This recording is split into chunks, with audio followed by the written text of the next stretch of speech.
আমি নিজেও শকড, হতবিহ্বল হয়ে গেছি। জানেন যে যখন শুনলাম একটু আগে যে ইরানের সাবেক প্রেসিডেন্ট মাহমুদ আহমেদিনেজাদ, যিনি প্রেসিডেন্ট থাকাকালীন সারা বিশ্বকে তাক লাগিয়ে দিয়েছিল যে একজন মুসলিম রাষ্ট্রের প্রধান রাষ্ট্রপতি কতটা সাধারণ জীবনযাপন করতে পারে, কতটা সৎ জীবনযাপন করতে পারে, এবং তিনি প্রিয় পাত্র ছিলেন তৎকালীন সময়ে সে ইরানের সর্বোচ্চ ধর্মীয় নেতা আয়াতুল্লাহ আলী খামেনির। তিনি সারা বিশ্বে উদাহরণ তৈরি করেছিলেন যে কতটা সাধারণ জীবনযাপন করতে পারে একজন প্রেসিডেন্ট। জানেন আজকে একটু আগে যখন খবরটা দেখলাম যে মাহমুদ আহমেদিনেজাদ তিনি মোসাদের, ইসরায়েলের মোসাদের এজেন্ট ছিলেন। তবে ইসরায়েলের মোসাদের এজেন্ট তিনি ছিলেন বেশি দিন আগে থেকে না।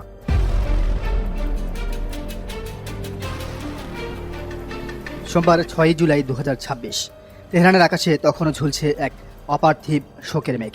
মাইলের পর মাইল বিস্তৃত মানুষের মাথা, বুকফাটা আর্তনাদ আর কালো পোশাকের এক অনন্তহীন সমুদ্র। আয়াতুল্লাহ সাইদ আলী খামেনির শেষ বিদায়ের এই ঐতিহাসিক শোকযাত্রায় যখন কোটি মানুষের ঢল নেমেছে, ঠিক তখনই তেহরানের রাজপথ সাক্ষী হলো এই শতাব্দীর সবচেয়ে বড় মনস্তাত্ত্বিক এবং অলৌকিক চমকের। লাখো শোকাহত মানুষের ভিড়ের মধ্য থেকে ধীর পায়ে হেঁটে আসছেন এক ব্যক্তি, গায়ে তার চিরচেনা সেই সাধারণ কালো জ্যাকেট আর মুখটি ঢাকা মাস্কে, কিন্তু চোখের সেই চেনা তীক্ষ্ণ দৃষ্টি আর অবয়বটি যখন চারপাশের মানুষের নজরে এলো, তখন লহমায় স্তব্ধ হয়ে গেল চারপাশের শোরগোল। তিনি আর কেউ নন, ইরানের সাবেক পরাক্রমশালী এবং কট্টর মার্কিন বিরোধী প্রেসিডেন্ট মাহমুদ আহমেদিনেজাদ। আসসালামু আলাইকুম দর্শক, ইরানের সাবেক প্রেসিডেন্ট মাহমুদ আহমেদিনেজাদের বিরুদ্ধে অভিযোগ উঠেছে সে নাকি ইসরায়েলের সদের এজেন্ট হিসেবে কাজ করত। দর্শক, এই অভিযোগ উঠায় পুরো বিশ্ব আজ হতভম্ব হয়ে গিয়েছে। বিশ্বের মুসলিমরা কোনোভাবে এটি মেনে নিতে পারতেছে না। বিশ্বের মুসলিমরা কেউ কেউ বলতেছে এটি ইসরায়েল এবং আমেরিকার ষড়যন্ত্র, আবার কেউ কেউ বলতেছে আহমেদিনেজাদের মতো মানুষ এরকম কাজ করতে পারলো। দর্শক, এ বিষয়ে আজকের এই ভিডিওতে গুরুত্বপূর্ণ তথ্য থাকছে।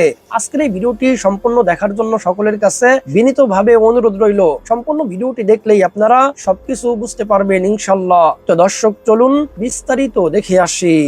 আমি নিজেও শকড, হতবিহ্বল হয়ে গেছি। জানেন যে যখন শুনলাম একটু আগে যে ইরানের সাবেক প্রেসিডেন্ট মাহমুদ আহমেদিনেজাদ, যিনি প্রেসিডেন্ট থাকাকালীন সারা বিশ্বকে তাক লাগিয়ে দিয়েছিল যে একজন মুসলিম রাষ্ট্রের প্রধান রাষ্ট্রপতি কতটা সাধারণ জীবনযাপন করতে পারে, কতটা সৎ জীবনযাপন করতে পারে, এবং তিনি প্রিয় পাত্র ছিলেন তৎকালীন সময়ে সে ইরানের সর্বোচ্চ ধর্মীয় নেতা আয়াতুল্লাহ আলী খামেনির।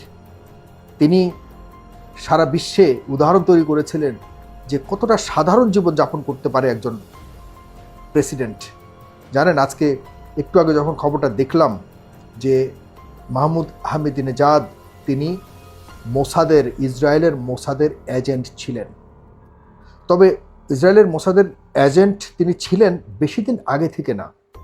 তিনি ২০২২ সালে রিক্রুটেড হয়েছেন মোসাদের চিফ ডেভিড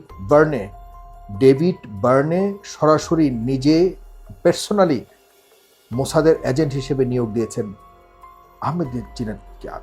মানে কিভাবে বিশ্বাস করতে পারেন, মাহমুদ আহমেদিনেজাদ যিনি ইরানের ইতিহাসে এবং পৃথিবীর ইতিহাসে সবচেয়ে সৎ রাষ্ট্রপ্রধান হিসেবে উদাহরণ তৈরি করেছে, তিনিও মোসাদের কাছে বিক্রি হয়ে গেছেন। কেন বিক্রি হয়েছেন আপনারা শুনুন। আজকে হলো ১৩ তারিখ জুলাই ২০২৬। আমি বাংলাদেশ সময় রাতের বেলা ঢাকা থেকে বলছি।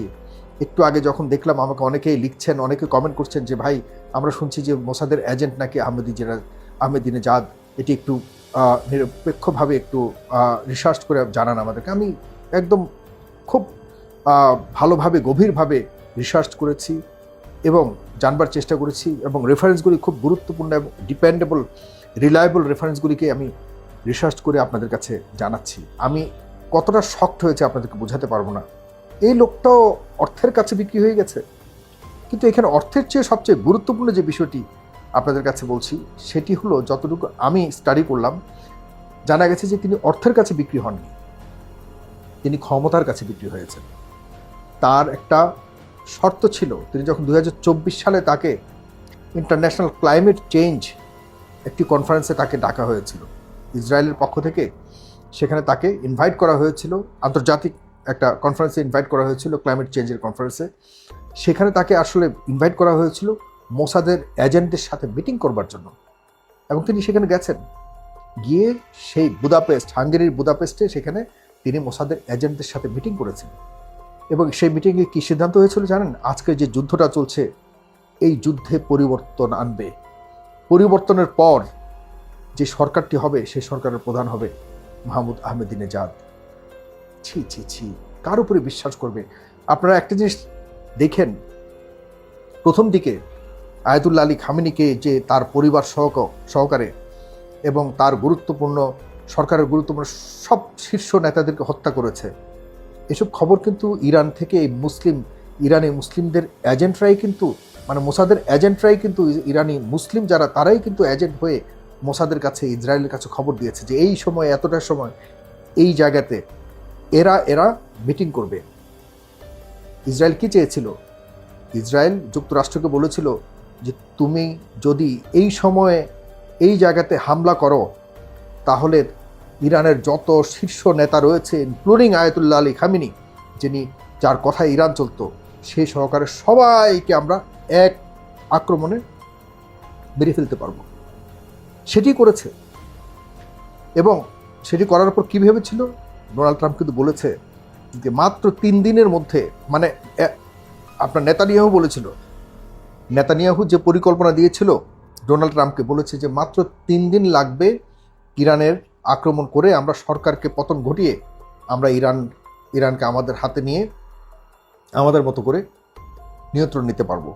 কিছুই হয়নি, বরং ইরান আরও অনেক শক্তিশালী হয়ে এখন পর্যন্ত প্রায় 4.5 মাস হতে চললো, 5 মাসের কাছাকাছি ইরান ফাইট ব্যাক করছে। এবং ইরান বলেছে আমরা যুদ্ধের মধ্যেই তাদের সর্বোচ্চ এবং এটাকে তাদের চূড়ান্ত বিজয় তারা নিয়ে এনে সারা ইরানবাসীকে তারা উপহার দিবে। এবং ইরানবাসীরাও বসে আছে যুদ্ধের মাধ্যমে বিজয় আনতে, সমঝোতার মাধ্যমে নয়। সমঝোতার মাধ্যমে তো এই বর্তমানে যুক্তরাষ্ট্র আর ইসরায়েল আরেকটা ফাঁদ পাতার জন্য এটি করেছে, যেটির উদ্দেশ্য হলো হরমুজ প্রণালীকে দখল করা। আমি আপনাদেরকে মূলত যে এই ভিডিওটি করছি, এটি হলো মাহমুদ আহমেদিনেজাদ, সাবেক প্রেসিডেন্ট, তিনি কি আসলেই মোসাদের এজেন্ট ছিল কি না, এই প্রশ্ন অনেকেই করছেন। এটির জবাব হ্যাঁ, দুঃখজনকভাবে হ্যাঁ। এবং আপনাদেরকে বলে রাখি, তিনি প্রথম দিন 28 ফেব্রুয়ারি যে আক্রমণ হয়েছিল, সেদিন তিনিও কিন্তু, তার বাড়িতেও কিন্তু আক্রমণ করা হয়েছে, কিন্তু সব প্ল্যানের অংশ ছিল। এই প্ল্যানের অংশ হিসেবে কাজ করেছে মোসাদ এজেন্ট এই মাহমুদ আহমেদিনেজাদ। খুবই দুঃখজনক। আমরা আমাদের রক্তে এত বেঈমানি আছে। যাই হোক, সেদিন সেও কিন্তু আহত হয়েছিল। আহত হওয়ার পর তাকে কে সরিয়ে নিয়েছে জানেন? মোসাদের এজেন্টরা তার বাড়ি থেকে তাকে জলদি করে নিয়ে গাড়িতে উঠে আজকে প্রায় 4 মাস তাকে কোথায় রেখেছে আমরা তো সবাই জানি যে, এবং তাকে ডিক্লেয়ারও করা হয়েছিল সে ওই আক্রমণে মারা গিয়েছে। আমরা সবাই জানি মারা গিয়েছে, এবং ইরানবাসীরাও জানে মারা গিয়েছে, কিন্তু তার বডি পাওয়া যাচ্ছিল না। কিন্তু ঘটনা হলো, ইসরায়েলের এজেন্টদের নির্দিষ্ট এক জায়গাতেই সে ছিল। সেখান থেকে বেরিয়ে এসে এই 3-4 দিন আগে, 10 দিন আগে আয়াতুল্লাহ আলী খামেনির যে ফিউনারাল হয়েছিল, জানাজার নামাজ হয়েছিল, সেই জানাজার নামাজে তিনি অংশগ্রহণ করেছেন। সবাই হতবাক তাকে দেখে। কিন্তু এই ফাঁকে খবর চলে এসছে সে কিন্তু আত্মসমর্পণ করেছে। ইরান এর কর্তৃপক্ষের কাছে আত্মসমর্পণ করে বলেছে যে হ্যাঁ, তার বিরুদ্ধে আনা এই অভিযোগ সঠিক। এবং তখন থেকে ইরানের সরকার তাকে হাউস অ্যারেস্ট করে রেখেছে। তার নিশ্চিত ফাঁসি হবে না, এতে কোনো সন্দেহ নেই। তবে ইরানের একটি আইন রয়েছে, সে আইন মোতাবেক তার উপরে আরও বেশি গভীরভাবে তদন্ত করা হবে এবং তদন্ত সাপেক্ষে তার বিরুদ্ধে রায় আনা হবে।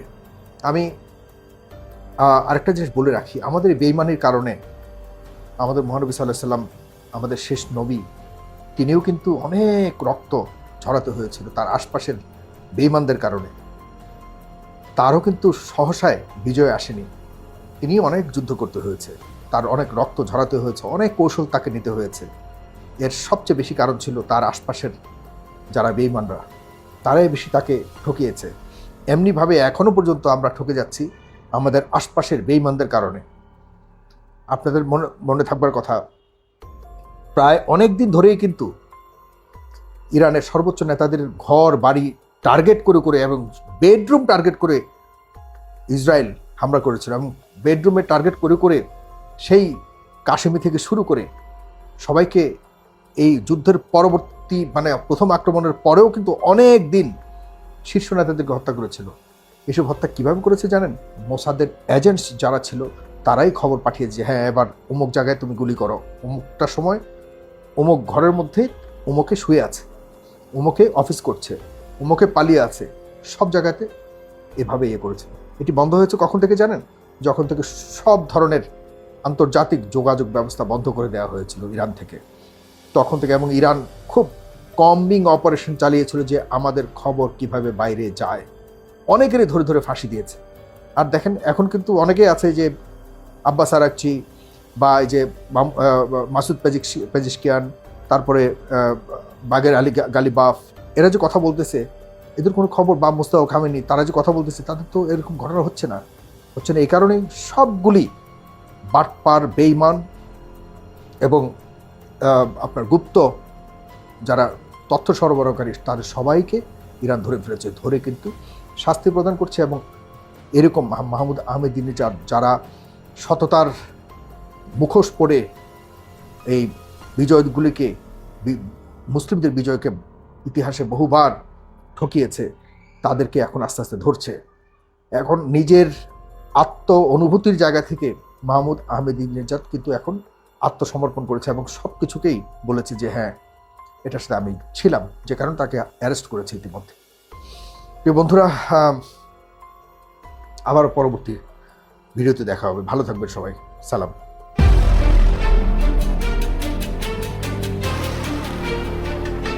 সোমবার 6 জুলাই 2026 তেহরানের আকাশে তখনও ঝুলছে এক অপার্থিব শোকের মেঘ।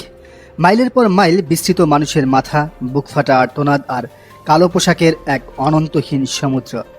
আয়াতুল্লাহ সাইদ আলী খামেনির শেষ বিদায়ের এই ঐতিহাসিক শোকযাত্রায় যখন কোটি মানুষের ঢল নেমেছে, ঠিক তখনই তেহরানের রাজপথ সাক্ষী হল এই শতাব্দীর সবচেয়ে বড় মনস্তাত্ত্বিক এবং অলৌকিক চমকের। লাখো শোকাহত মানুষের ভিড়ের মধ্য থেকে ধীর পায়ে হেঁটে আসছেন এক ব্যক্তি। গায়ে তার চিরচেনা সেই সাধারণ কালো জ্যাকেট আর মুখটি ঢাকা মাস্কে, কিন্তু চোখের সেই চেনা তীক্ষ্ণ দৃষ্টি আর অবয়বটি যখন চারপাশের মানুষের নজরে এলো, তখন লহমায় স্তব্ধ হয়ে গেল চারপাশের শোরগোল। তিনি আর কেউ নন, ইরানের সাবেক পরাক্রমশালী এবং কট্টর মার্কিন বিরোধী প্রেসিডেন্ট মাহমুদ আহমাদিনেজাদ। হ্যাঁ, ঠিকই শুনেছেন, যে মানুষটি বিগত কয়েক মাস ধরে খোদ পশ্চিমা গোয়েন্দা সংস্থা সিআইএ আর মোসাদের খাতায় মৃত বলে ধরে নেওয়া হয়েছিল, যার অবর্তমানে তেহরানের অলিন্দে ডালপালা মেলেছিল শত শত রহস্য আর গুঞ্জন, সেই মাহমুদ আহমেদিনেজাদ আজ মৃত্যুর ওপার থেকে যেন সরাসরি হেঁটে এলেন খামেনির জানাজার ময়দানে।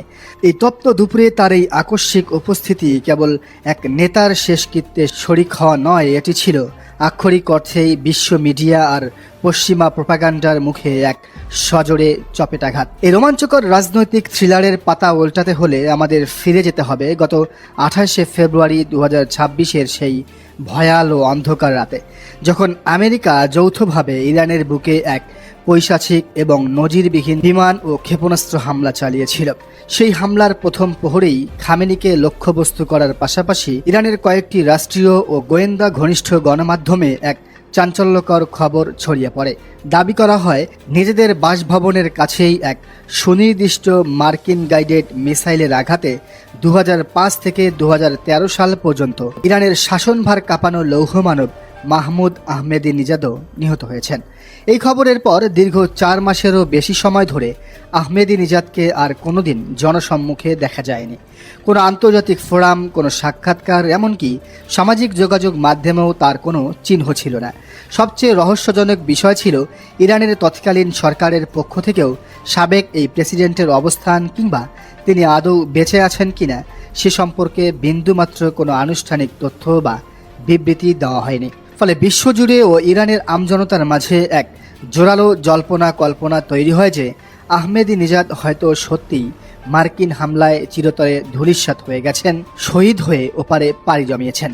কিন্তু 4 মাস পর খামেনির এই বিদায় শোকযাত্রায় মাস্ক পরা অবস্থায় রাজপথে হেঁটে এসে তিনি নিজেই নিজের বেঁচে থাকার সবচেয়ে বড় চাক্ষুষ প্রমাণ দিলেন এবং সমস্ত গুঞ্জনের কফিনে শেষ পেরেক ঠুকে দিলেন। আহমেদিনেজাদের এই নাটকীয় প্রত্যাবর্তনের সমান্তরালে তেহরানের এই মেগা শো যাত্রায় ক্ষমতার এক নতুন মনস্তাত্ত্বিক মেরুকরণ স্পষ্ট হয়ে উঠেছে। পুরো অনুষ্ঠান জুড়ে লাখো মানুষের ঢল থাকলেও ক্যামেরার লেন্সে একটি বড় শূন্যতা ধরা পড়েছে। ইরানের জীবিত অন্য 2 সাবেক জনপ্রিয় প্রেসিডেন্ট মোহাম্মদ খাতামি এবং হাসান রুহানিকে এই ঐতিহাসিক শোকযাত্রায় কোথাও দেখা যায়নি। কূটনৈতিক সমালোচক ও রাজনৈতিক বিশ্লেষকদের দাবি, খাতামি এবং রুহানি কট্টর আমেরিকা বিরোধী ধারার নেতা না হওয়ায় বর্তমানের এই উত্তাল ও সংবেদনশীল রাজনৈতিক পরিস্থিতিতে রাষ্ট্রীয়ভাবে তাদের এই মেগা আয়োজনে কোনো আমন্ত্রণ জানানো হয়নি। অন্যদিকে ইরানের নবনিযুক্ত সর্বোচ্চ নেতা আয়াতুল্লাহ মুস্তাফা খামেনি দায়িত্ব গ্রহণের পর থেকেই এক দুর্ভেদ্য ও কঠোর নিরাপত্তা বেষ্টনীর মধ্যে রয়েছেন। ফলে তিনি নিজেও জনসম্মুখে আসেননি, এমনকি জানাজায় অংশগ্রহণও করেননি। তবে জানাজার প্রথম সারিতে খামেনির অন্য 3 পরাক্রমশালী পুত্র মোস্তফা, মাসুদ এবং মেসাইমকে শোকার্ত অবস্থায় দাঁড়িয়ে থাকতে দেখা গেছে। একই সাথে প্রথম সারিতে উপস্থিত ছিলেন বর্তমান president Masoud Pezeshkian, judiciary chief Gholam Hossein Mohseni এবং পার্লামেন্ট স্পিকার মোহাম্মদ বাঘের গালিবাফ। ইরানের রাষ্ট্রীয় টেলিভিশনের ড্রোন ফুটেজে তেহরানের কেন্দ্রস্থল জুড়ে মানুষের যে নজিরবিহীন এবং গগনবিদারী ঢল দেখা গেছে তা দেখে খোদ পেন্টাগনের থিঙ্ক ট্যাঙ্করা আজ স্তম্ভিত। কর্তৃপক্ষের দাবি, খামেনির এই বিদায় জানাজা এবং শোকযাত্রায় প্রায় 2 কোটি মানুষের এক ঐতিহাসিক সমাগম ঘটেছে। তবে তেহরানের এই আনুষ্ঠানিকতা কেবল শুরু। দামাভান্থ স্ট্রিট থেকে শুরু করে আজাদি স্কোয়ার পর্যন্ত বিস্তৃত 10 কিলোমিটারেরও বেশি দীর্ঘ এই শোক মিছিল শেষে খামেনির মরদেহ বিমানযোগে নিয়ে যাওয়া হচ্ছে ইরানের পবিত্র নগরী কোমে। এরপর সেখান থেকে মরদেহ নিয়ে যাওয়া হবে ইসলামের অন্যতম পবিত্র পুণ্যভূমি ইরাকের নাজাফ এবং কারবালায়, যেখানে খোদ ইরানি প্রেসিডেন্ট সশরীরে উপস্থিত থাকবেন। সেখানেও কোটি ভক্তের শেষ শ্রদ্ধা এবং বিশেষ মোনাজাত শেষে আগামী শুক্রবার ইরানের মাশহাদের পবিত্র ইমাম রেজার মাজার প্রাঙ্গণে এই মহান নেতাকে চিরতরে দাফন করা হবে। ক্ষমতার এই রুদ্ধশ্বাস দাবার বোর্ডে আহমেদিনেজাদের এই ভৌতিক পুনরুত্থান এবং 2 কোটি মানুষের এই অবিস্মরণীয় ঢল পশ্চিমা বিশ্বকে একটি পরিষ্কার বার্তা দিয়ে গেল। নিষেধাজ্ঞা, মিসাইল বা প্রোপাগান্ডা দিয়ে তেহরানের এই ইস্পাত কঠিন প্রতিরোধ এবং তাদের নেতাদের জনসমর্থনকে কোনোদিনই মাটির সাথে মিশিয়ে দেওয়া সম্ভব নয়। আহমেদিনেজাদের এই নতুন ফিরে আসা আগামী দিনে মধ্যপ্রাচ্যের অ্যান্টি আমেরিকান ব্লককে কতটা শক্তিশালী করে এখন সেটাই দেখার বিষয়। আহমেদিনেজাদ ছিলেন আধুনিক বিশ্বের সবচাইতে ক্ষমতাশীল প্রেসিডেন্টদের একজন। তার বাবা একজন সামান্য কামার ছিলেন। সৎ, সাহসী, পরিশ্রমী, দূরদর্শী নেতা হিসেবে সারা বিশ্বেই আহমেদিনেজাদ ছিলেন সমাদৃত। পেশায় তিনি ছিলেন একজন পিএইচডি ডিগ্রিধারী তুখোর civil engineer. Tehran university of science and টেকনোলজির অধ্যাপক, ছিলেন তেহরানের মেয়র। 1979 সালে ইরানের যে হাজার হাজার ছাত্র আমেরিকান দূতাবাস আক্রমণ করে 53 জন কূটনীতিবিদকে বন্দী করেছিল, সেই ছাত্রদের একজন ছিলেন এই আহমেদিনেজাদ। তার জীবনযাপন এবং চলাফেরার মধ্যে আল্লাহ এবং তার রাসূলের নির্দেশিত পথের স্পষ্ট ছাপ। একটি উন্নত রাষ্ট্রের রাষ্ট্রপ্রধান হয়েও তিনি যে সৎ জীবনযাপন করেছেন তা গোটা মুসলিম বিশ্বকেই অনুপ্রাণিত করে। শুনলে অবাক হবেন, এই মানুষটি এত বেশি পরিশ্রম করেছিলেন যে তিনি সারাদিন 3 ঘন্টার বেশি ঘুমানোর সময় পাননি। তিনি প্রতিদিন সকাল 5টায় ফজরের নামাজ পড়ে কাজ শুরু করেন আর রাত 2টায় ব্যক্তিগত স্টাডি এবং এশার নামাজ পড়ে ঘুমাতে যান। আপনি শুনলে এও অবাক হবেন যে এই লোকটি কখনোই নামাজ বাদ দেন না। নামাজের সময় হলে রাস্তায় ছোট্ট কাপড় বিছিয়ে নামাজ আদায় করেন। রাষ্ট্রীয় সব বড় বড় নামাজের জামাতে তিনি সব সময় পিছনের সারিতে সাধারণ মানুষের মতোই বসতে ভালোবাসেন। ক্ষমতার এই রুদ্ধশ্বাস দাবার বোর্ডে আহমেদিনেজাদের এই নতুন করে ফিরে আসা আগামী দিনে মধ্যপ্রাচ্যের অ্যান্টি আমেরিকান ব্লককে কতটা শক্তিশালী করে এখন সেটাই দেখার বিষয়। দর্শক, পুরো বিষয়টিকে আপনি কিভাবে দেখছেন যার মন্তব্যের ঘরে। আর এই চ্যানেলে নতুন হলে অবশ্যই সাবস্ক্রাইব করে বেল আইকনটি বাজিয়ে রাখুন, যাতে পরবর্তী ভিডিওর নোটিফিকেশন আপনি পান। তো সম্মানিত দর্শক শ্রোতা, আশা করি সম্পূর্ণ ভিডিওটি দেখেছেন এবং সবকিছু বুঝতে পেরেছেন। দর্শক, আপনাদের কাছে কি মনে হয়, মাহমুদ আহমদ দিনেজাতের মতো মানুষ এরকম কাজ করেছে, নাকি এটি ইসরায়েল এবং আমেরিকার ষড়যন্ত্র? দর্শক, আপনাদের মন্তব্য অবশ্যই কমেন্ট সেকশনে জানিয়ে দিবেন। আজকের এই ভিডিওটি ভালো লাগলে লাইক এবং শেয়ার করে দিন। আর হ্যাঁ, নিত্য নতুন আপডেট ভিডিও পেতে চ্যানেলটি সাবস্ক্রাইব করতে ভুলবেন না। দেখা হবে নতুন ভিডিওতে, ততক্ষণ ভালো থাকুন, সুস্থ থাকুন, এই দোয়া রইল। আসসালামু আলাইকুম ওয়া রাহমাতুল্লাহ।